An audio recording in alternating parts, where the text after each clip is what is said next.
Hello, it's me, Justin, and I'm by myself for some reason.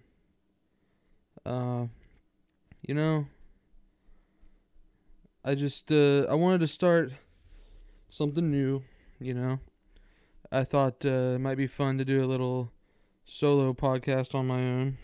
So, I guess what you're listening to is the first episode of the Fat Justin podcast. It's just like I thought it might be kind of fun just to every once in a while turn on a microphone and a camera and just talk for a little bit.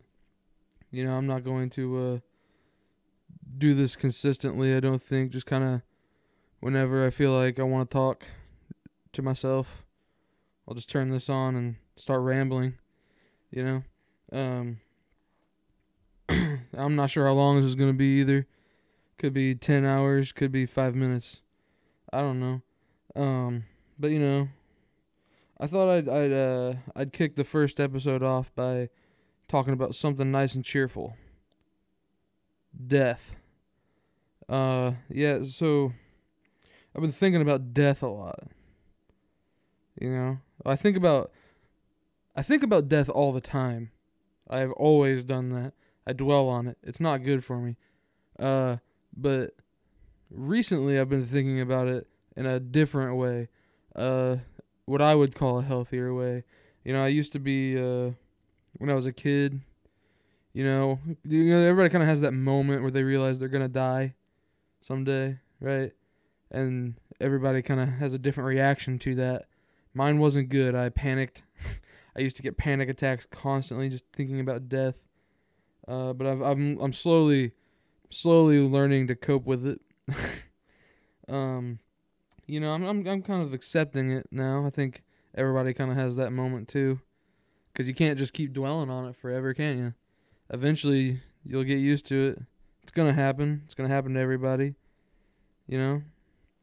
So recently, I've just been like, I'm more concerned about life now, because since I know it's going to end, I'm more concerned about like what I'm doing with it, which I know sounds really cliche, but like I recently quit my job, and I quit my job for two reasons. One, they're almost the same reason, but one reason was I was bored. I just didn't want to be there anymore, so I thought I'd go do something more fun.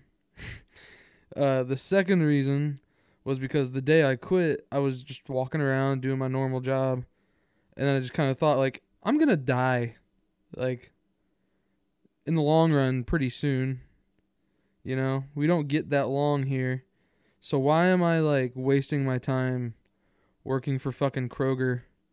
You know, uh, there's so many other things I want to do, and I can't do them if I'm a wage slave at Kroger, doing nothing. I had all this money saved up, and where was it going? Nowhere. It was just sitting in my bank account. But I was just working because everyone tells you that's what you have to do. But what's the point of doing it when I'm just going to die anyway, and none of it's going to matter? And, that might sound really depressing. It might sound like a bleak, point of view, but I don't think it is. I think it's, and it took me a long time to realize this too. A lot of just sitting and thinking and freaking out. But I've kind of just come to the conclusion that it's good that none of this will matter, because that means I can just do whatever I want, and I don't have to worry about it later. Now, that doesn't mean I give myself a free pass to just be a terrible person either. I still have morals. I'd like to leave a good impression when I'm gone. But even if I don't, it's not going to matter, so I'll try as hard as I can, and if it doesn't end up well, that's alright. But, I think as long as...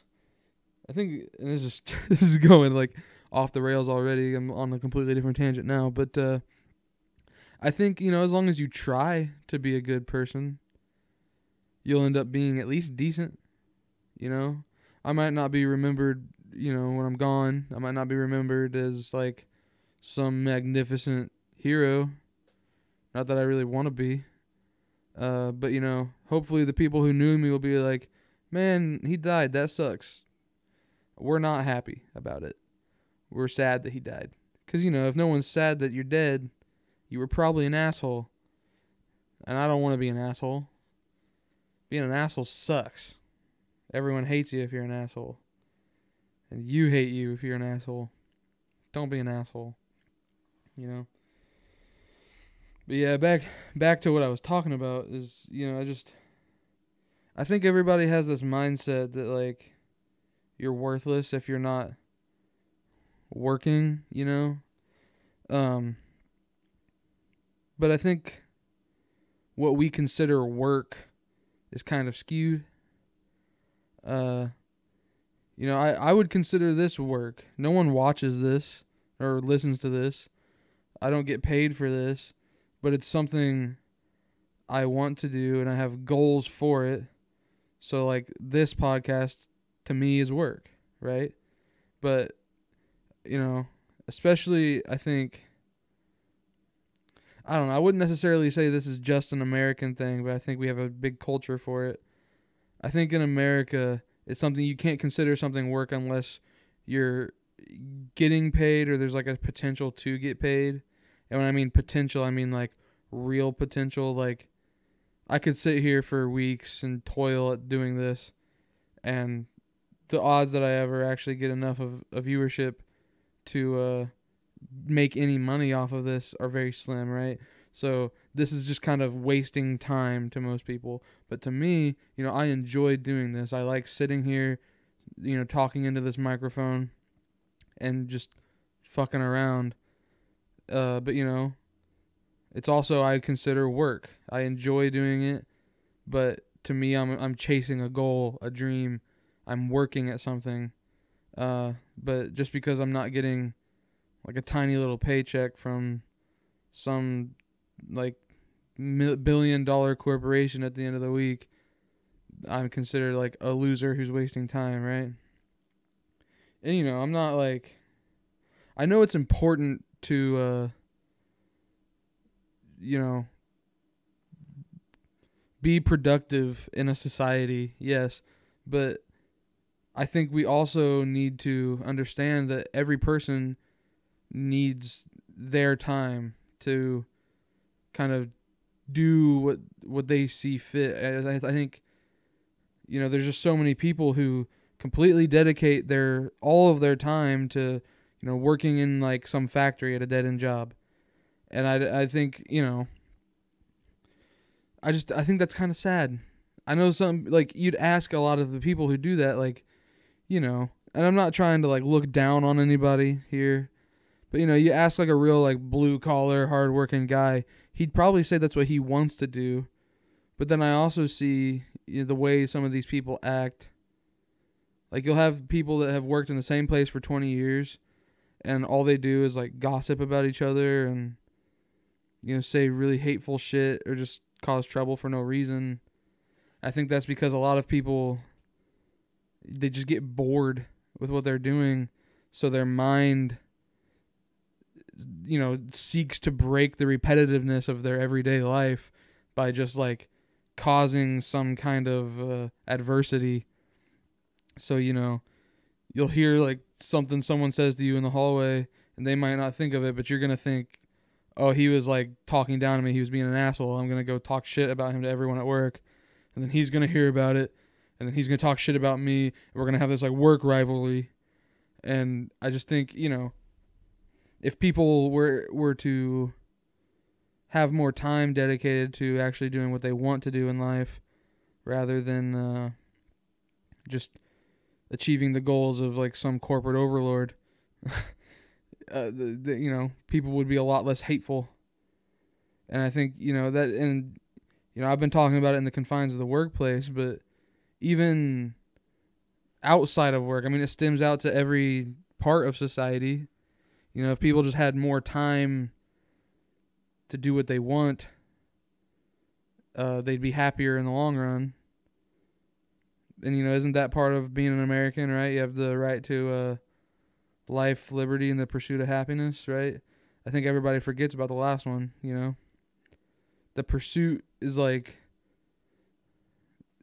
put on the back burner a lot, where, you have a right to life and, you know, liberty as much as we'll allow.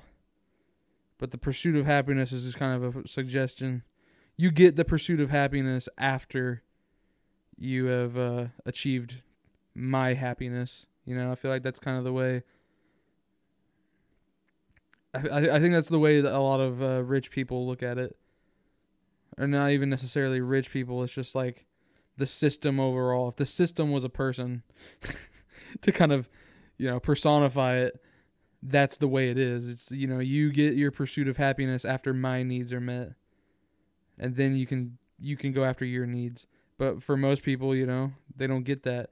At least in my experience, I don't know any statistics on it, but in my experience, the majority of people that I've known, they don't get that pursuit of happiness, because by the end of their life, they're in their 70s and they're still working for some job. Every day they're just wasting their life at some job.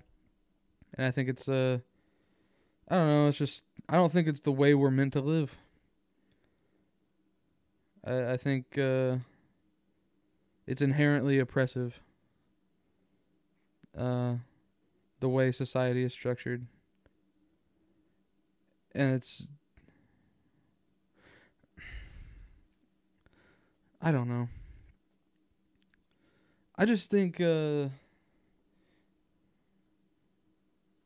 more important things than working some shitty job, or even if it's not even a job. It's like expectations from your parents or your peers or just the people around you.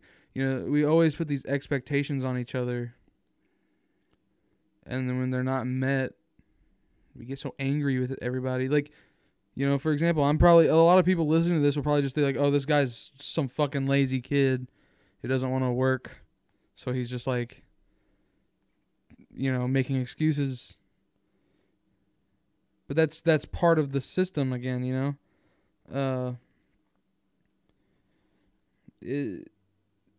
society is structured in a way so that people like me who kind of don't,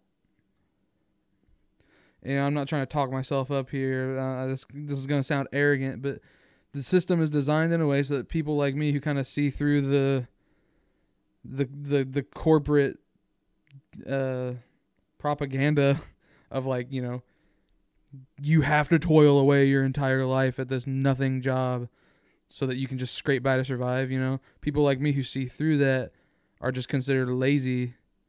And what I really want in life is for people to kind of at least try and look at it from my perspective, and kind of understand why I feel this way. It's not because I'm lazy and I don't want to work. I do want to work, and I am working, if you ask me. But a lot of, like I said earlier, people wouldn't consider this work, right? But yeah, I do want to work. I just want to work on things that fulfill me. And, I understand that only working on the things that fulfill me isn't going to, produce anything in a society. If everybody's only working on like artistic things, society will crumble. We need people. We need the worker ants, It's like the whole ground floor for an entire society. But I think there's a happy medium in there somewhere that I just wish we could reach, where, it's not just inherently oppressive to, the proletariat, where, you're kind of born. And even in a, capitalist society like this, it's still more or less a caste system. You're born into poverty, you're more than likely going to die in poverty. There's the whole trope that every American is just, a momentarily embarrassed billionaire. But for 90% of the people, they're going to be embarrassed for their entire life, because they're never going to make that $1 billion. Because you're born, whether you're born into poverty or you're born in just bad situations, or you didn't get educated enough. I think that's another just real sad thing. I feel like there's a lot of people in the world, not just in this country but in the world, who have the potential to be so intelligent and so just helpful to society, but they're not given the right tools to achieve what they have the potential to. And a lot of the ways society is set up, it makes sure they don't. Unfortunately, because the elites need a proletariat, right? Without the proletariat, their needs are never met because they're not meeting their own needs. They're making people do it for them. There's not. I know that like not everybody can be equal, right? That's just not gonna happen. It's not possible. But we can get closer than what we are now. I mean, there's no world where one man should have like what I don't remember. Like, let me look it up. I want to see like what is Elon Musk's net worth. Hold on, no.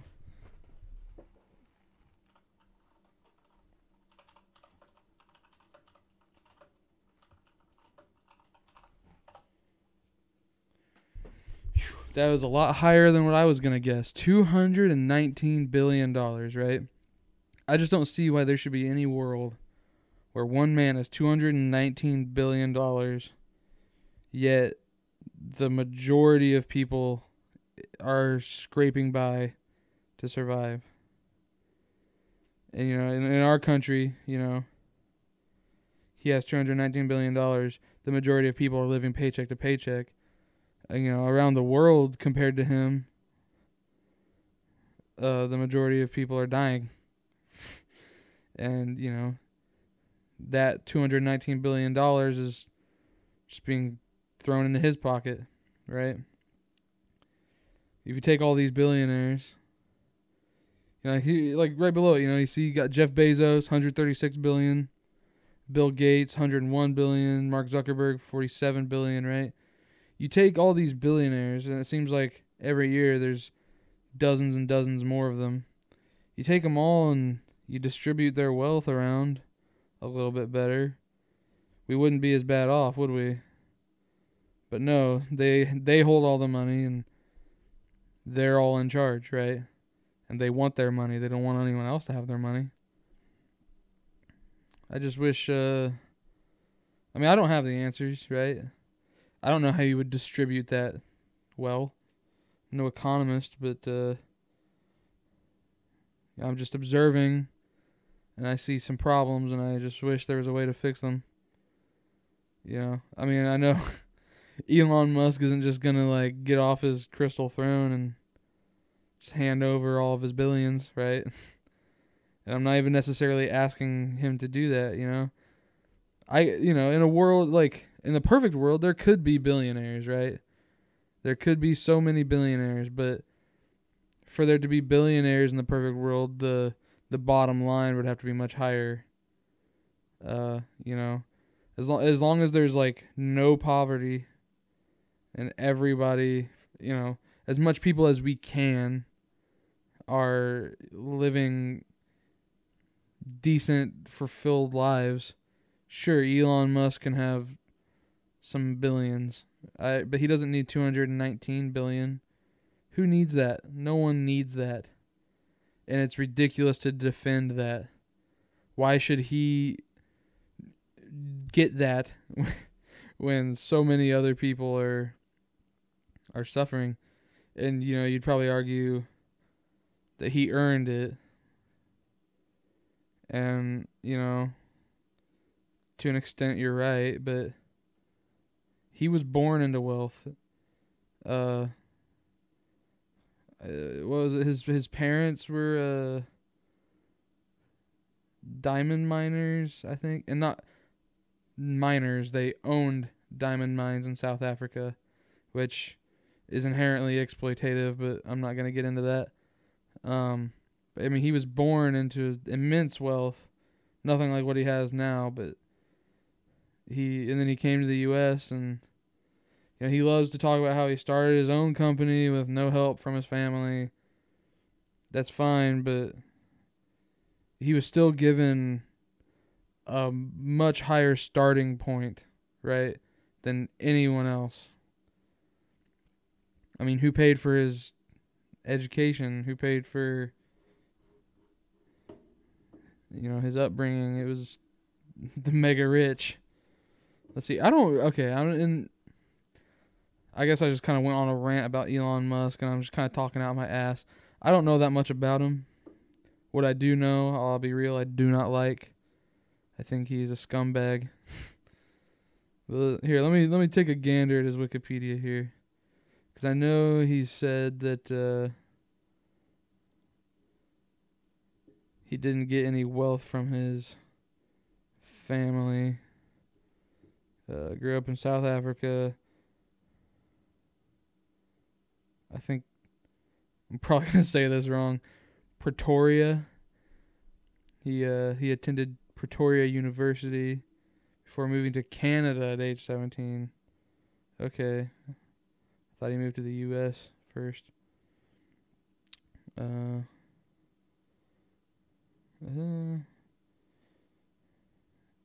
So he went to Queen's University in Ontario and the University of Pennsylvania.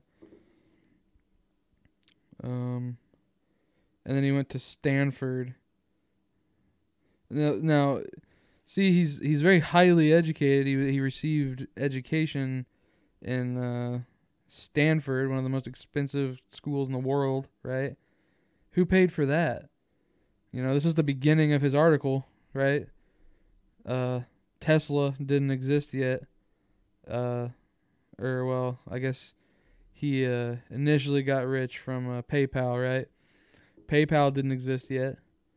And he was given this starting block from a mega rich family who exploited South Africans.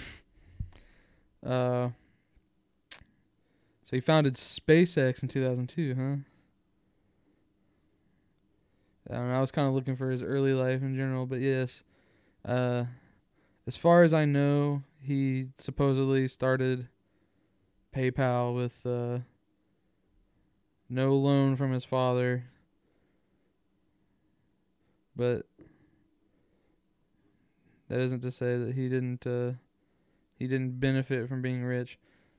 And that was just kind of I was just spewing some hate on Elon Musk there for a while, but what my point is that the majority of rich people, the vast majority of rich people in the world, they didn't start like me, they didn't start in a poor family. They started already rich and continued to be rich, right?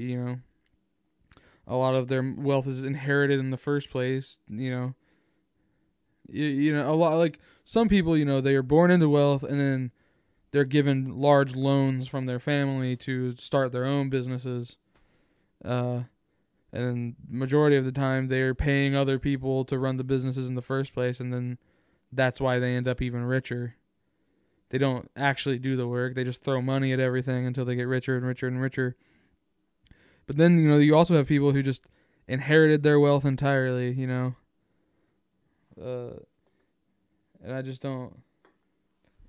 I don't see how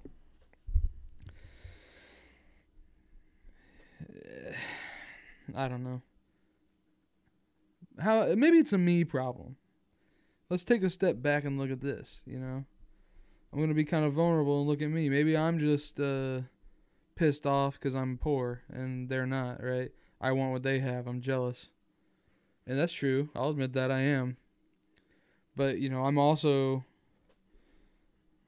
it would be so easy to just take like a good chunk of Elon Musk's vast wealth and just throw it at, mental health care for the mentally disabled who are just living on the streets, throw it at housing for people who need it, feed people. But, we can't. And I'm not even necessarily saying we need to just like steal his money, right? He technically earned it legally, right? But then you get to the issue of taxes. And, this is the most tired talking point ever, but I'm going to talk about it anyway. But yeah, I'm going to talk about it anyway. If these fucking rich scumbags would just pay their damn taxes instead of finding loopholes, we would actually be able to have some sort of welfare state. Well, we probably couldn't because of partisan issues, but let's look at this issue first. We'll come back to that. We don't have any money going into welfare for people who need it because the vast majority of taxes is coming from the poor. And we can't really afford to pay for it. You know who can? The billionaires who don't pay their taxes. Alright, I cut for some technical difficulties, and I got a sody. Yeah, I don't know, I'm gonna stop bitching about rich people now. I don't know what I was going on about, but let's get back to the topic at hand here, right? Death. We're all gonna die, let's have some interaction, viewers. Where do you think you're gonna go when you die? Yeah, I'll just be real. I'm thinking nowhere. I'm thinking there's probably nothing going on after death. But it's fine if you don't think that. I won't judge you. I used to be religious. I used to be really religious. I used to be so religious that when I was in high school, I was dead set on being a pastor when I grew up. A lot changed really fast. I'm only 21. And I thought that up until I was like 17. I don't know. I take issue with most types of organized religion. Damn. I think unfortunately a lot of times it does a lot more harm than good. Yeah, that's not to say that I'll focus on Christianity just because I know a lot more about that than any other religion. I'm not, unless you can't tell by like my pale white skin and my country ass beard, I'm not a very worldly guy, But it's not to say that religion hasn't helped a lot of people. I know it has. But personally in my life, and I think unfortunately overall it's kind of a net negative. So many people have just been murdered. The Salem witch trials, the Crusades. Hell, even our modern military uses Christianity as a encouragement to get soldiers to kill. And if you asked me years ago when I was still calling myself a Christian, I would have said that's abhorrent. It's a perversion of the belief, I think. But nonetheless, it's still used that way. It hurts people a lot, and I think such a big part of religion is shame, right? There's all these sins that you can't sin, and if you do, you should be ashamed. And in my experience, it doesn't make me a better person to be ashamed of myself. it just makes me hate myself, and then when I hate myself, I do bad things. Because when you've already accepted that you are a bad person because you're such a bad sinner, you just end up being worse. I it was so unhealthy for me. And keep in mind, I'm only talking about myself. I'm not if you're religious, I'm not attacking you. It's just my own personal experience with Christianity. But it was just so unhealthy for me. I was just walking around constantly terrified because I was, everything was a sin. Everything I did was bad. Or even if I wasn't, even if I was like being the perfect little Christian boy, I was still just in the back of your mind. It's like, what have I done that I didn't even realize was wrong? Like, I know I'm gonna go to hell, right? And I just think it, it's very unhealthy to have this like monkey on your back, so to speak. Just having this omnipotent being watching you all the time and judging you. I know,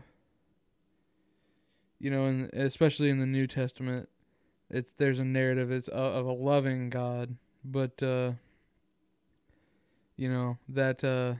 God from the Old Testament is the same God, and he's not so loving. He's vengeful. And that's I think it's just unhealthy to constantly be thinking like I'm being watched right now and everything I do is being judged, and at the end of my life they're going to tally everything up, and if the negative outweighs the positive, they're going to throw me in a fiery pit of brimstone for all of eternity. And you get older, I start questioning things. It's been a short but rocky road, I guess, to get here, because it didn't take me very long. Just a matter of a few years, right? I started having doubts in my faith, and then now I don't know what I'd call myself, an atheist, I guess. But you start questioning things, and you feel even worse, right? And then that opened up a whole new can of worms. It's all coming full circle, all right? That wasn't just a tangent. You open a whole new can of worms because you realize, oh, I might not be going to hell because now I'm not really sure there is a God, right? But if there is no hell, there's for sure no heaven. So that means I'm going nowhere, right? And then you have to start coping with the fact that you're now almost certain when you're dead, there's nothing. It's just like when you were born, and in my case, I'm not so sure I want to go back. At least not yet. And it's scary, man. It's really scary. I still, even now, I struggle with it, of course.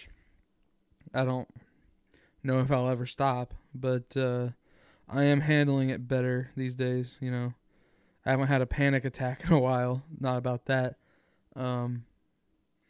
It's something, and everybody says this, right? When I was at my worst, when I was struggling with death anxiety, everybody will just be like, well, it's going to happen whether you control it or not, so you're just going to have to accept it. And that is a true statement, but it doesn't help, really. It doesn't help at all. Because I think there isn't really anything you can say to somebody when they've just accepted there's no afterlife and they're terrified about it. There's not just some magic word you can say that's going to make them feel better. It takes a lot of time to cope with. And I think I've reached a point where I'm kind of accepting of it. I do wish, some fanciful idea of a wonderful afterlife existed, And I'm not necessarily saying I 100% believe there is nothing. I'm saying all signs from my perspective, all signs point to that.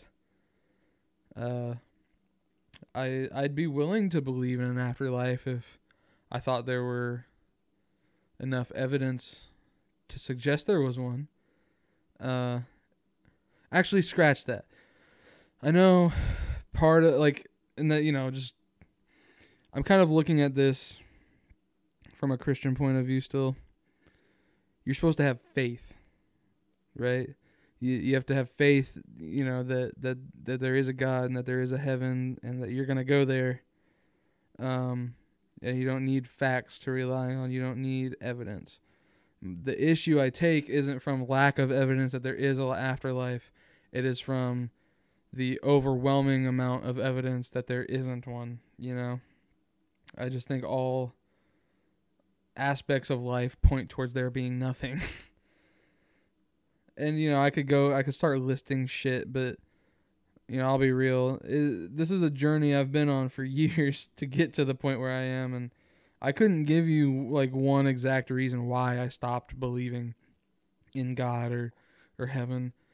It's just a conglomerate of my entire life experience, and part of it is just my upbringing and relationship with Christianity. Part of it is, just, the experiences I had after my upbringing. It's just there's so many factors that go into someone's belief system that it's hard to really pinpoint one reason I feel the way I do.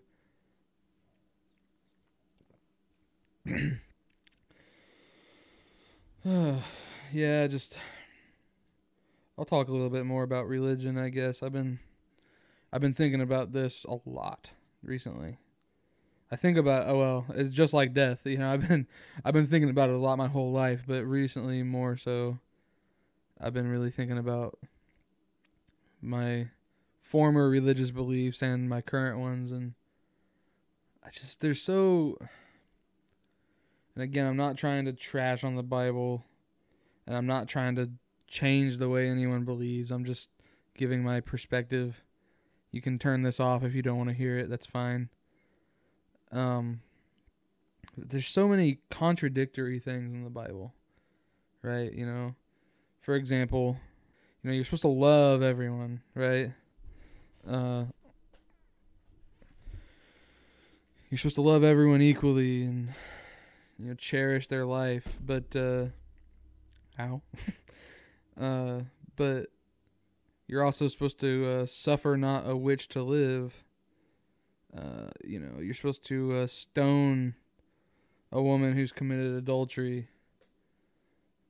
It's just so hypocritical to preach one way, but then, you find someone you don't like and you make an exception to your love everyone rule, right?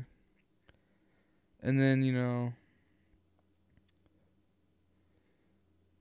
God. God, I think, is just, for lack of a better term, he's an asshole, right? Hold on. I'm gonna fact check myself real quick.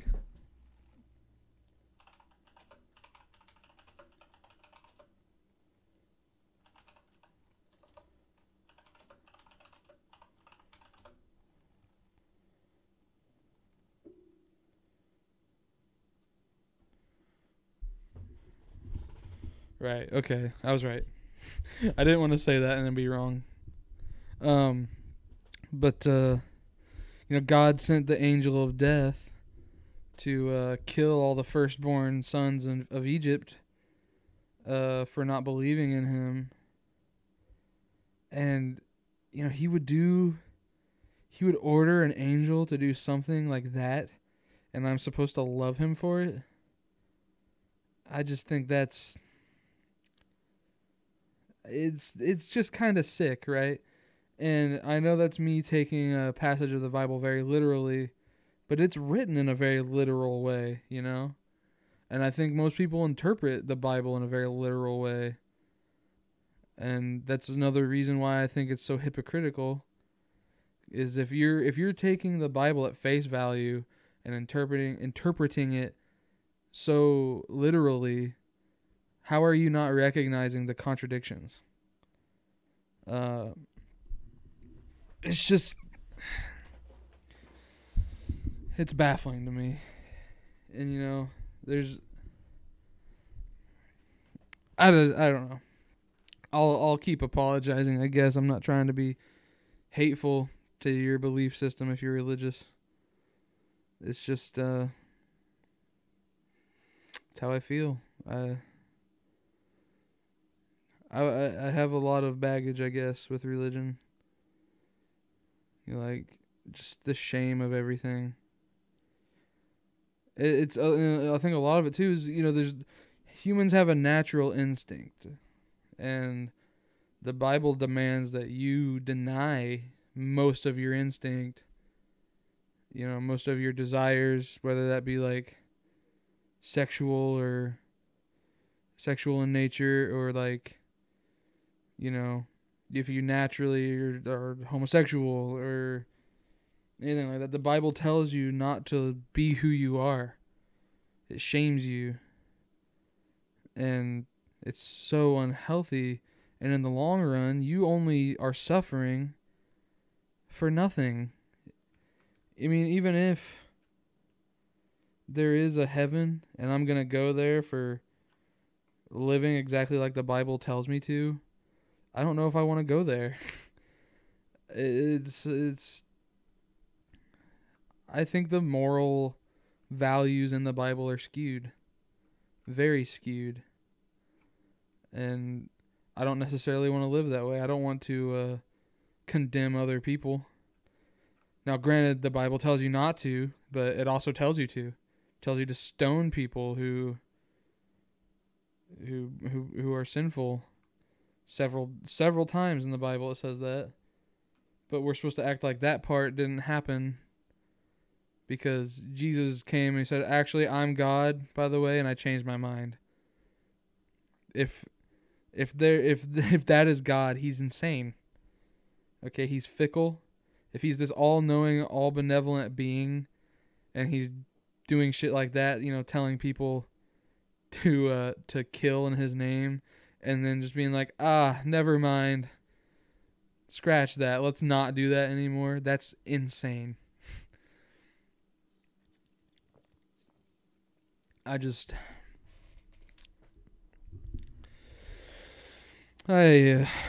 spent a long time thinking about that, and I've never really said it out loud to many people, and now I'm putting it here on the internet. Sorry, Mom. I'm going to hell. Love you. I think that's all I wanted to talk about. There's gonna be so many cuts in this. I've recorded almost an hour of footage now. I don't know how short this is gonna end up being, but I'm gonna cut a lot out. That was just everywhere.